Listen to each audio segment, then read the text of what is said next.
The investigation involving Hunter Biden's taxes has been improperly influenced for political reasons. This he's accusing me of is a Russian plan. It does not make sense to try to have a lower credit score. Holy cow, Hunter Biden is causing even more of a headache than we ever could have thought. Not to mention his taxes could get him indicted. Holy wow. Also, did you hear the whole thing about the mortgages in the United States? If you have a good credit score, you will now be punished for, saving your money and being responsible. Also, recapping on the London trip, we are finally back doing the Daily Caller Live. Thanks so much for tuning in. My name is Jobob. Daily Caller Live starts right now. 2, 1. Here we go! Might be the only brown guy on earth named Jobob. That is actually their name, Jobob. Live from the dingy bunker, completely cut off from the outside world, except for you fine folks. My name is Jobob. Thanks so much for tuning in to Daily Caller Live on today, this Monday, April 24th, the year of our Lord 2022. We are back, we are live, we are large. We've never actually been in charge. So thanks so much for tuning in. Yeah, we've been off for about a week. My wife and I went to London. Kind of doing a little baby moon type thing, but it wasn't relaxing at all. I'll talk a little bit about more of that a little bit later. Some of the eye-opening things I saw in the capital of one of the U.S.'s biggest allies. Kind of fascinating how they do things there. But we've got to first get into this. Look, we'll talk about Hunter. It keeps getting crazier. Look, I don't want to talk about Hunter Biden, but we're going to because all of the stuff happening around this crazy person seems to be getting weirder and weirder. And it looks like, according to a couple people, Matt Taibbi being one of them, noted lefty Matt Taibbi said that the Hunter Biden laptop case cover-up looks worse than Watergate. We will talk about that, I promise. But to not start off on crazy Hunter stuff, I want to start off with this. Have you heard that mortgages might be getting more expensive if you have a better credit score? In other words, the federal government, the Biden administration, is looking to punish people who have a better credit score when it comes to getting a mortgage on a new house. You heard me correctly. A new policy by the Biden administration's FHA, the Federal Housing Administration, that goes into effect on May 1st is going to penalize people with good credit scores and reward people with bad credit scores. You've probably already heard this, but there is a lot to discuss. Now, I think first and foremost, I had a weird mental direction when I heard this story. Unfortunately, I've become so cynical of the federal government and the current administration that it's kind of difficult to be surprised by any of the craziness that happens. But I had this weird feeling with this particular thing that I think is what a lot of your smart, intelligent, but also quote-unquote progressive people have. The thought that I had was not, originally it was, this is a terrible idea, this is bad for the country. But immediately, the second thought I had after that was, how can I find a workaround? Which I think is what a lot of your super rich, super wealthy, super smart people who are also progressives have. And what I think I mean in saying is that in so many logistical ways, it doesn't make sense why business people are more progressive. But that seems to be the case. You've got like big time, the names that pop in your head are Jeff Bezos, a bunch of those big business people that normally go to the progressive side. You're like, why? Like, why? And I think what happened to me is what happens to them constantly. They look at something and go, well, this is just happening. There's nothing I can do about it. And I might as well, rather than being irritated about it and advocating for a different policy, I might as well just figure out how I myself can exploit it. And that's exactly what I did with this housing policy. It is bad for the country. It is unfair. It is unjust. It won't work as a whole thing. And also, the first thing I thought was, how can I get around this and make money for myself? Maybe I'll share with some of the reasons of how I figured out how to do that. But yeah, the bottom line is the Biden administration's Federal Housing Administration is attempting to close the gap. This is what they're saying. They're trying to close the gap between homeowners and renters and trying to stimulate people buying homes. Now, I don't know if you remember the 2008 financial housing crisis that burst. A lot of that was caused because the government, the federal government, mostly under the Clinton administration, said, hey, we want everybody to be able to buy a house. Now, just so we're clear, I also want everybody to be able to buy a house. I think that's homeownership is one of the best things. Land ownership is the best thing about this country. It means you have a stake in what we're doing here as a nation. It means so many different things to the freedom of people to be able to own land. That being said, I want people to work hard, invest smartly, save their money, be responsible financially, and then therefore get to own a home. I want that for lots of people. But what I don't want to do is cheat the system in order for people who are not qualified, capable, or have the ability to pay the mortgage on that home to buy homes. If you're going to cut corners in home ownership, it's going to end up worse for you. So in a lot of ways, when people say, well, we should loosen the standards or have carve-outs for different people to be able to buy homes, even though they can't afford it and they will eventually lose it. The advocacy for policy that stresses those sorts of things, I think, is bad for those people that become victims of bad policy and cutting corners. And so in a lot of ways, what the Clinton administration did by saying, we think everybody should own a home, was cruel to the people who couldn't afford to buy homes and bought them anyway and then lost their butts a couple of years later. Okay, so outside of that diatribe on the older, what happened in the past, this seems to be gearing up to do the same exact thing. What the Federal Housing Administration is seeking to do is close the gap of homeownership. And I understand the want to do that. It's the how I have a huge problem with. If somebody has a lower credit score, that probably means they are late on their bills, they buy things that they can't afford, and are overall financially irresponsible with their money. Giving those people any sort of break and therefore incentivizing banks to give them mortgages is only going to hurt those people. In 5 to 10 years or however long it's going to take for those people to not be able to make their mortgages, and then therefore lose that house and any money they'd put down, it's just going to be bad for them. That's the problem. Not to mention the fairness of it. Now, I pulled a big, long CNN clip that it's difficult getting people who disagree to come on and talk about this. So I think what ends up happening is I play these clips from these shows and then effectively argue against the points that they're making, hopefully in a logically sound way. But at the end of the day, we're arguing with a video here. This is a person who is a proponent of this, and she makes some claims that are so easily refutable. We're just going to jump in and talk about it when she makes said claims. This is, again, from CNN, kind of explaining this whole housing mortgage crisis thing. Yeah, it's we'll discuss on the other side. If you haven't already, would appreciate you clicking the little like button that's down here, especially if you're watching on Facebook, and the little share button. Really, really does help us out. Kind of continues the algorithm rolling, and it helps us out greatly. Check it out. Watch this. If you are looking to buy a home, mortgage fees could be changing as soon as next month. Chief Business Correspondent Christine Romans is with us now. Good morning. Morning. Morning. Why? So, look, this is all an effort to narrow that homeownership gap in America. We have a very difficult gap between low income and higher income families.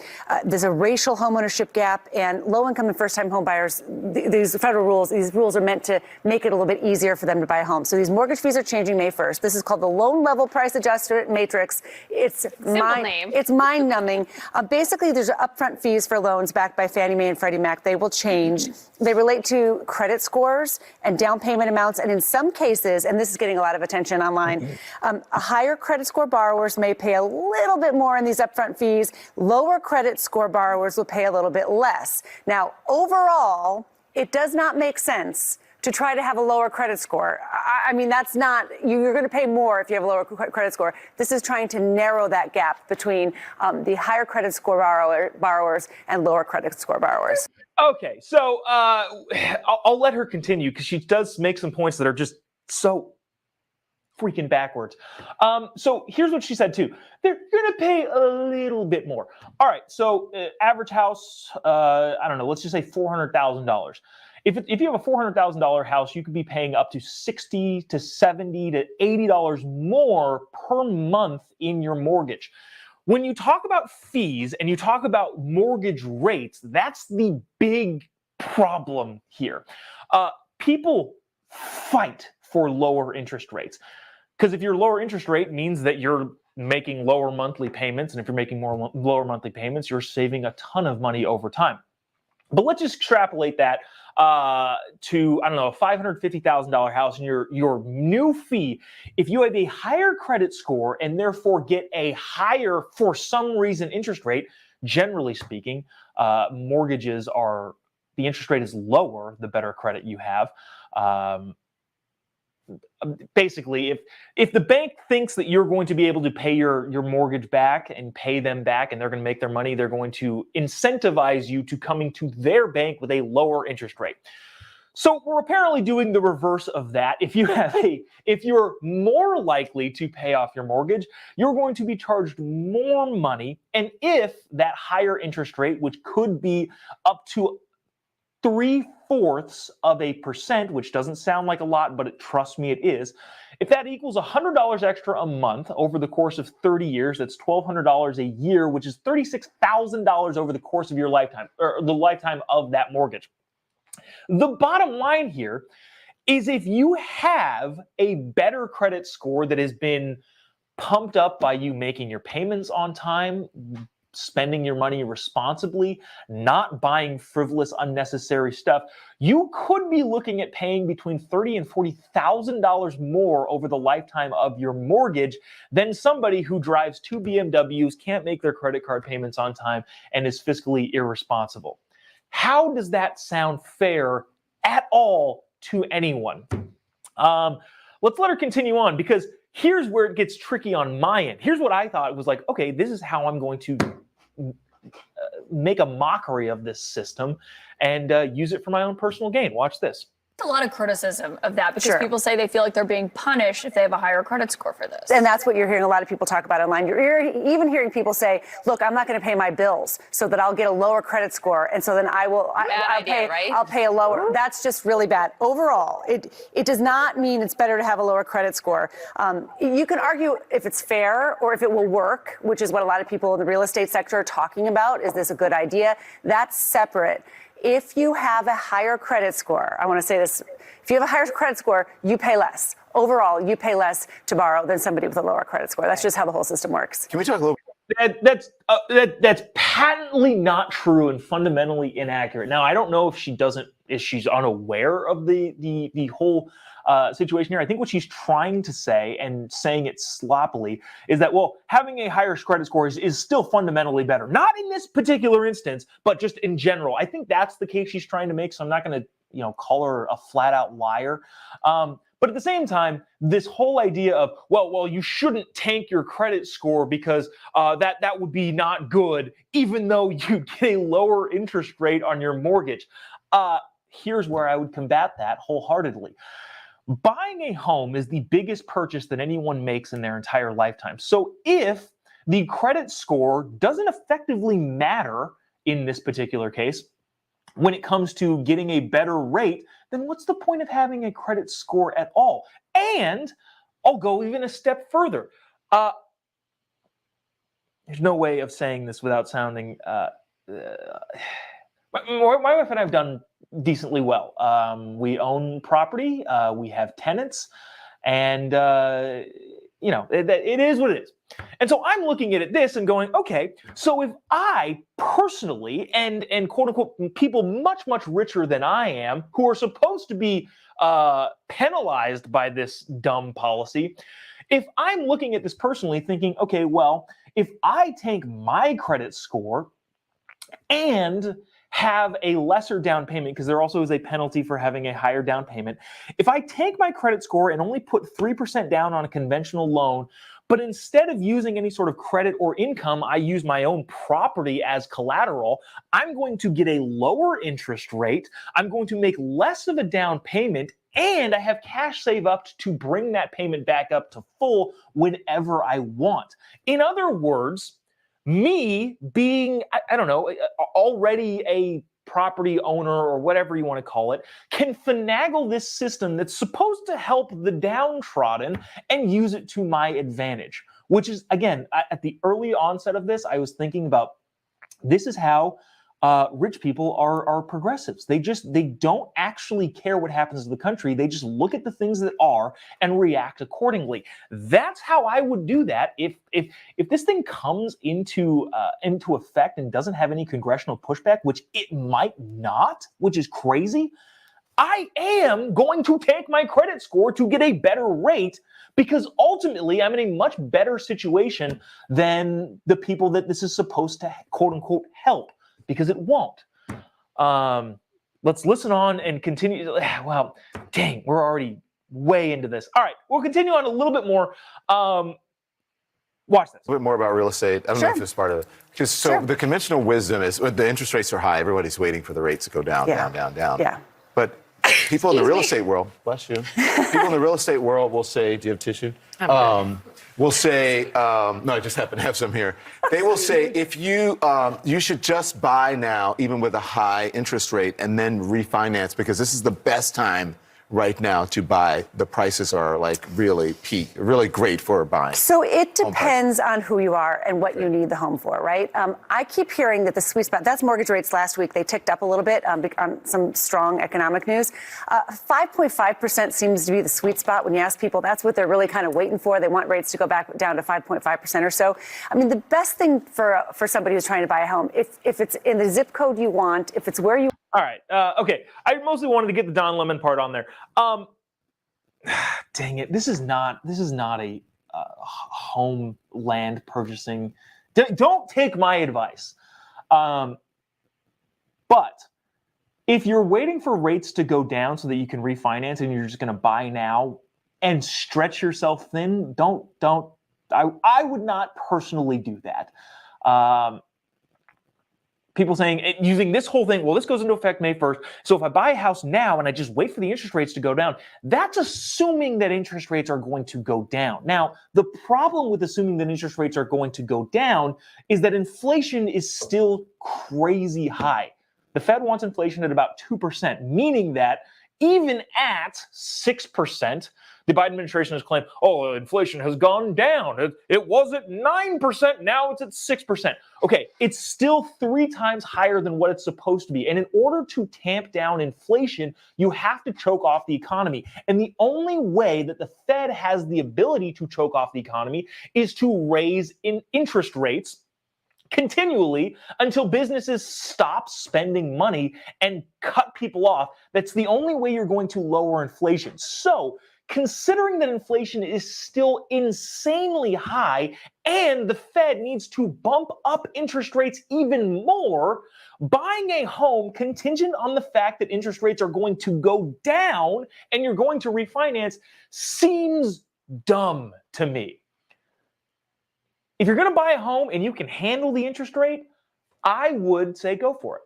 But if you're saying, oh man, we're gonna grind it out. We don't have enough money here. Our credit score is very, very low, but all of this looks good. We're gonna buy right now, and then in 2 or 3 years, the interest rate's gonna go down and we'll be fine. I wouldn't count on that.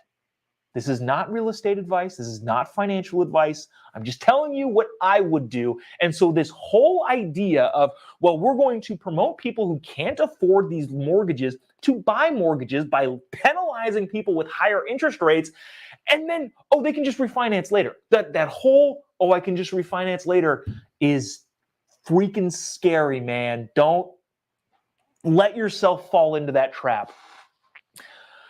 Wow, some of the comments here are kind of interesting.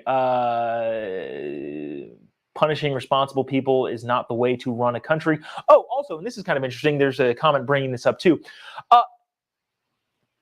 In what world does the federal government have any sort of dictation on mortgages? I understand. Well, first of all, nobody voted for this. This is not a congressional law. It didn't pass through the House, didn't pass through the Senate.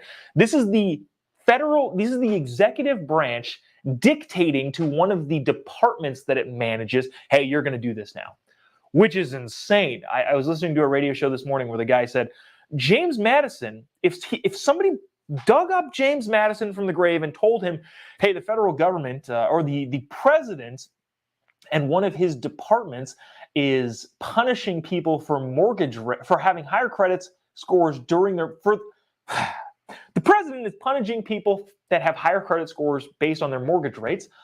He would say, why the F is the federal government involved at all in the mortgage industry and having any sort of weight to push around? Shouldn't that be mortgage lenders? Shouldn't mortgage lenders decide what people get loans and what people don't based on their ability to pay it off? Yeah, I don't know. That's enough about that.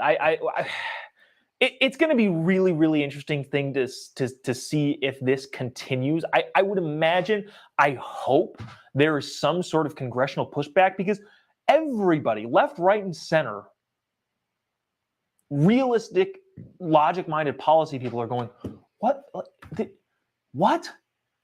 We're how much incentivizing bad behavior is it going to take to just break the country? I mean, there's people who took out student loans fully knowing what they were getting into, thinking that those are going to get paid back. That is not going to happen. Incentivizing, again, bad decisions. I don't know. We could talk more about that. I rambled on way longer than I thought about this, but I don't feel like any of that was super repetitive. I don't know. Let me know in the comment section if you think that's it was. But I want to. Jeez. All right. So a lot of stuff has happened over the last week regarding Hunter, the president's son. There is a whistleblower case. We probably won't get into it. You know what? Actually, let's go there first. Hunter's been making the news because a possible indictment based on his taxes. If you're not hip to this story, this is going to get wild. There's a whistleblower within the IRS saying, hey, people in the judiciary part of our government are not prosecuting somebody who clearly needs to be prosecuted based on what I know from their IRS statements. So there's a whistleblower within the IRS saying, everything that I'm looking at here points to we should be prosecuting this person. And so he's looking for whistleblower protection in order to bring those to light because you can't legally disclose somebody's IRS tax documents, except unless their name is Donald Trump, and therefore nobody cares about any. There's no investigation into who leaks Donald Trump's taxes, but that's a different story for a different time. Anyways, this whistleblower is saying, hey, Hunter's taxes look crazy, and there's no reason why we shouldn't be prosecuting that. I wonder what's going on in the governmental level that's putting pressure on the judiciary system to not prosecute that. So watch this clip. I believe this is Face the Nation, which is kind of interesting that they're covering it. But a little bit on this whole Hunter, this part of the Hunter indictment stuff. There's more stuff on the Mike Morrell CIA laptop disinformation stuff that Matt Taibbi says is worse than Watergate that we'll talk about in just a second. But anyways, watch this regarding Hunter's one of the big 200 stories. CBS reported back in October that the FBI gathered evidence sufficient enough to charge Hunter Biden with tax and gun-related crimes and sent it to the U.S. attorney in Delaware. And we know that in the coming days, Mr. Biden's attorneys are set to meet with the U.S. attorney in Delaware. Do you have any sense if this is going to conclude soon? It's been ongoing since 2018. No, I don't, Margaret, nor should I. It is an ongoing investigation that, as you say, has been conducted. So that's enough of that. We don't need to necessarily hear much of his whole thing. But the bottom line is, there's a huge shakeup going on within this whole Hunter story on whether or not Daddy Joe is pressuring Merrick Garland and the Justice Department to, hey, don't prosecute my son Hunter. And this whistleblower is coming out and saying, hey, we should be prosecuting. And I have proof that shows that this is politically motivated. All right, here's the other crazy Hunter story. In case you missed this and haven't been seeing what's been going on the last couple days, outside of the IRS coming down on Hunter, there is also new information from Jim Jordan and the Judiciary Committee in the House that says, oh, wait a minute. Remember those 50 CIA or former intelligence people that signed on to this big, long letter that said the Hunter Biden laptop is misinformation from the Russians? Well, it turns out that letter could have been prompted by the Biden campaign. I want you, really quick, let's take another trip down memory lane. When Joe Biden was debating then President Donald Trump and said, this laptop story is clear Russian disinformation. I want you to watch this and know that the information that's now coming out of the Judiciary Committee in the House is saying that at the time that Joe Biden said this, it could have been well known in his camp that the Hunter Biden laptop story was not Russian disinformation and was legit, and they were trying to cover it up. Watch this. 50 former national intelligence folks who said that what he's accusing me of is a Russian plant. They have said that this has all the 5 former heads of the CIA, both parties, say what he's saying is a bunch of garbage. This is classic Trump. We have 4 days left, and all of a sudden there's a laptop. There's overwhelming evidence that from the intelligence community that the Russians are engaged. I still think that the stories from the fall about your son Hunter were Russian disinformation and a smear campaign, like you said. Yes. I know you'd ask it. I have no response. It's another smear campaign. It's the last-ditch effort in this desperate campaign to smear me and my family. The vast majority of the intelligence people have come out and said there's no basis at all. Okay, so here's the story that's going on right now, just in case, just to catch you up on what's happening, hopefully in a brief, concise way. The Judiciary Committee subpoenaed, talked to or got communications from one of the guys who organized the letter, this guy named Mike Morrell, former CIA person, intelligence dude. Mike Morrell got 51 intelligence people, former CIA, a bunch of people in the community to say that the Hunter Biden laptop story was Russian disinformation.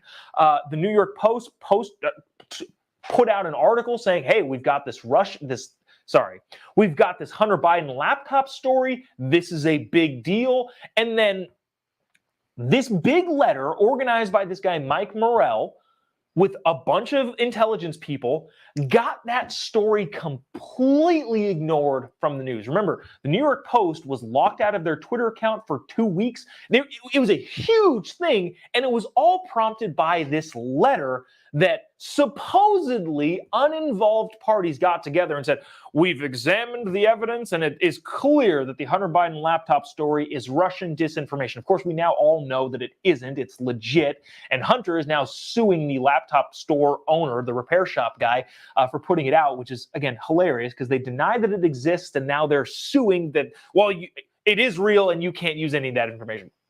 Anyways, we all now know that the Hunter Biden laptop story is real.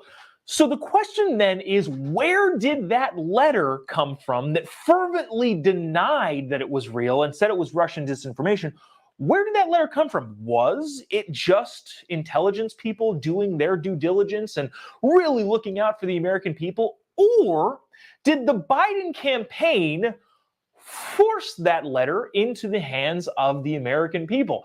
Did they look at that guy, Mike Morell, and say, hey, it sure would be a shame if you were to lose your security clearance and access that you have if this story were to be seen as true. The big thing is then Foreign Policy Advisor Antony Blinken had communication with Mike Morell and told him, this is now the Biden campaign is now communicating before this letter even existed with the guy who organized the letter, and whether or not the campaigns told them explicitly to put this letter out. In other words, the Biden campaign allegedly, and it really, really looks like they did, coordinated with the quote-unquote third-party intelligence community, the completely independent intelligence community, to say, hey, this is entirely Russian disinformation. Now, I don't think that we're going to get a definitive, yes, they told them that. But I want to keep the context in mind of how these things work. It could be pretty easily defendable that Antony Blinken, who was working for the Biden campaign, called Morell and said, hey, we're not telling you what to do specifically. We're not telling you to put out a letter signed by a bunch of different people. But it sure would be a shame if this story got legs before the election. And, Joe Biden's coming into office, and we would hate for you to lose your security clearance. And they wouldn't even necessarily need to say that. I think this guy, Mike Morell, would know that, hey, this is what they want. I'm going to go ahead and do it. So looking for the explicit communication between the campaign and the CIA people or the intelligence people that signed on to this letter, I don't know that you're going to need to find it. And I think understanding DC and how these politicians work, now politicians / bureaucrats work, I think understanding how this whole thing operates is evidence enough to say, yeah, it really does look like the campaign influenced this story and had huge waves throughout the entire campaign, calling it quote unquote Russian disinformation when they knew at the time full well that it was legit. Not sure how good of a job I did of explaining that, but that's what's happening now. And I think what's next is the Judiciary Committee is going to try and figure out if there was explicit, which I don't think there will be, explicit instruction from the campaign. But the bottom line is, allegedly, it looks like the Biden campaign orchestrated this whole Russian disinformation story surrounding the Hunter Biden laptop, and they were the ones that put all of that into the ether, rather than it being some, this just concerned intelligence people all got together and said what they thought to be true. It's not what it's looking like. Now, whether or not that story continues to gain legs, we'll see. But it is interesting that a bunch of your big media outlets are covering that. There's this big, long CBS clip that I'm not going to play for you, but because we're running up against time slots here. But it is pretty dang fascinating to see all of the things that line up. Maybe we'll talk about that more as things unfold. But you know what? That'll do it for us today. Appreciate you sticking around, tuning in. Shoot, I said I was going to talk about London. Maybe we'll tomorrow. There's a picture of me and my wife in London. But yeah, we won't get to that today.